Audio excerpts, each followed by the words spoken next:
जय जोहार, नमस्कार। दैनिक छत्तीसगढ़ चैनल पर आप सभी का एक बार फिर से बहुत बहुत स्वागत है। छत्तीसगढ़ की सारी बड़ी खबरों को जानने के लिए इस चैनल को सब्सक्राइब करके रख लीजिए ताकि रोजाना छत्तीसगढ़ की खबरें हम आप तक बिना किसी रुकावट के पहुंचा सके। छत्तीसगढ़ में अब एक बार फिर से बिजली महंगी हो सकती है। पावर कंपनी ने 6000 करोड़ के घाटे का दावा किया है। 24% तक टैरिफ बढ़ाने का प्रस्ताव सरकार के सामने रखा है।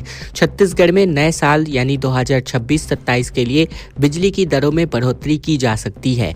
बता दें, इसके संकेत मिल रहे हैं। छत्तीसगढ़ राज्य पावर कंपनी ने राज्य विद्युत नियामक आयोग में दाखिल किए गए याचिका में तकरीबन 6000 करोड़ रुपए के घाटे का दावा किया है। इसी आधार पर कंपनी ने औसतन 24% तक टैरिफ बढ़ाने का प्रस्ताव रखा है। अगर आयोग ने घाटे के दावे को आंशिक या फिर पूर्ण रूप से स्वीकार कर लिया तो उपभोक्ताओं को एक बार फिर से महंगी बिजली का झटका लग सकता है। पावर कंपनी के नियमानुसार दिसंबर महीने में नए वित्तीय वर्ष के टैरिफ निर्धारण के लिए याचिका दायर की है।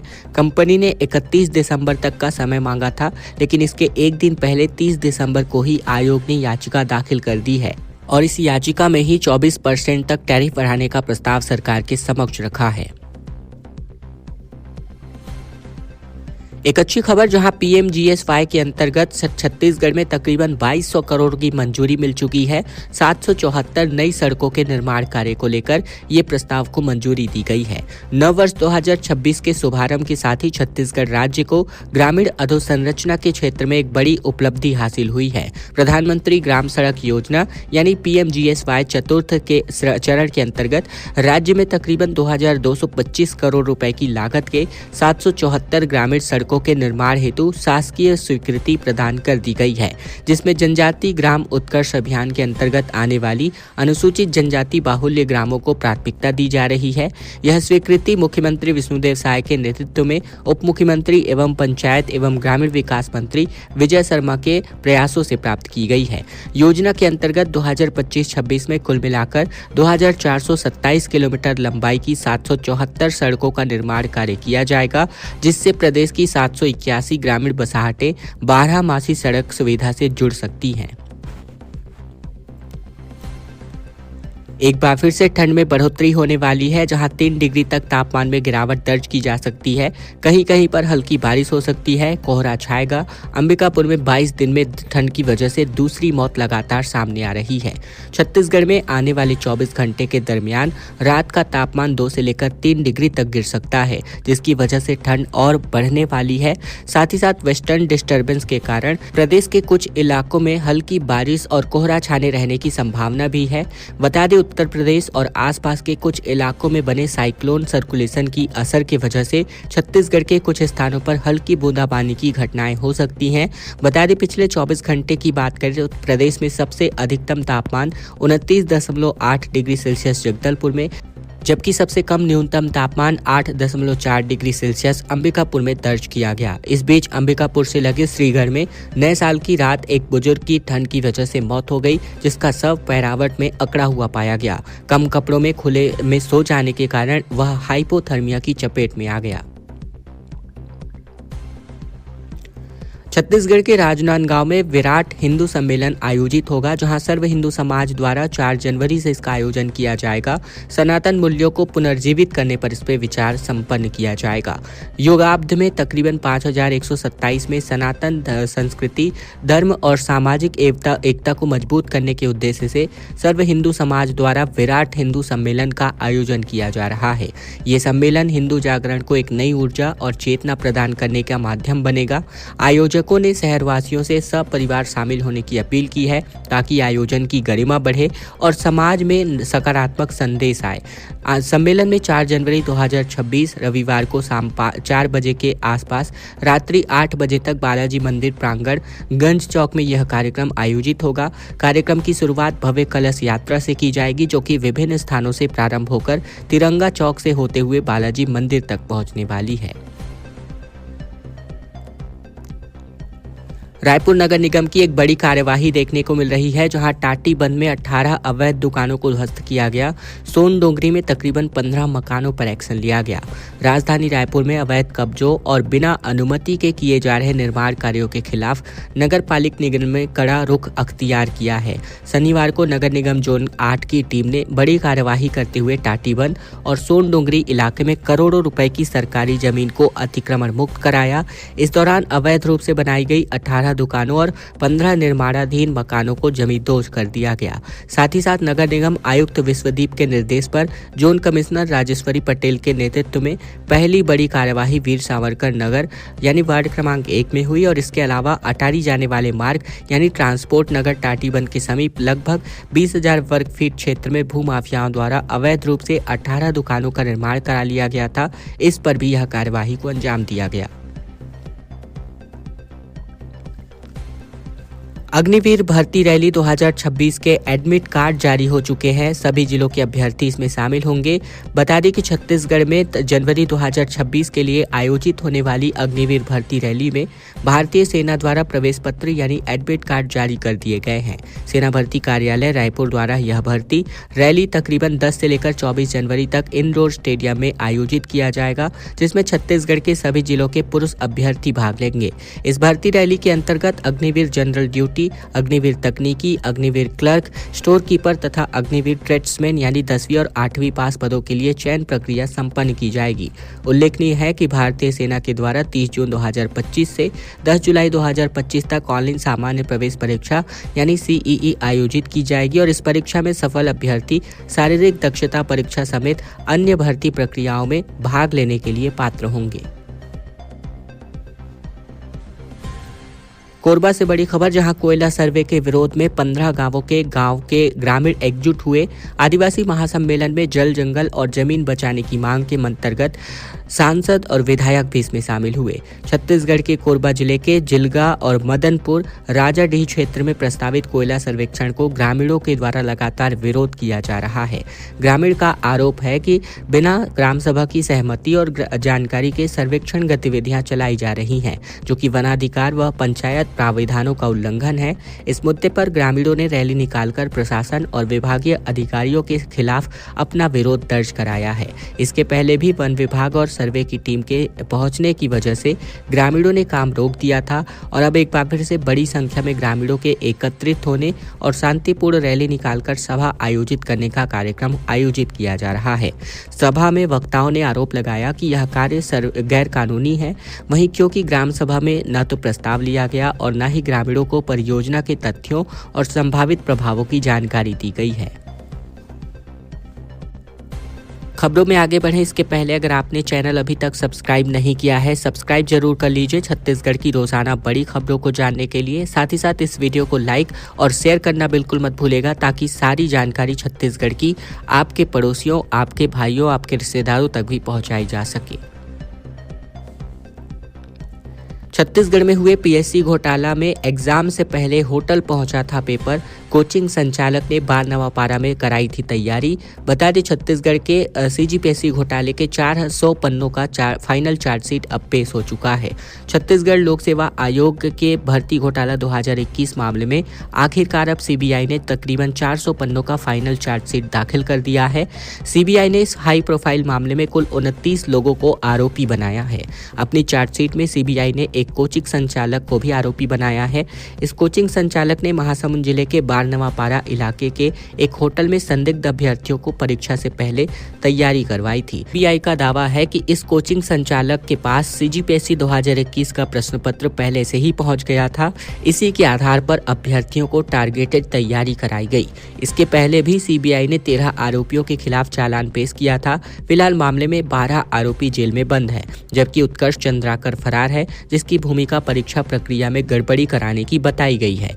इस समय इस पूरे मामले में तत्कालीन CGPSC चेयरमैन टामन सिंह सोनवानी, तत्कालीन परीक्षा नियंत्रक आरती वासनिक, बजरंग पावर एंड इस्पात के तत्कालीन निदेशक श्रवण कुमार गोयल, उनके बेटे शशांक गोयल यानी PSC चयनित, बहुभूमिका कटियार समेत साहिल सोनवानी समेत अन्य जेल में बंद हैं। शराब घोटाला मामले में अब आखिरकार 170 दिन बाद चैतन्य बघेल जेल से रिहा हो चुके हैं।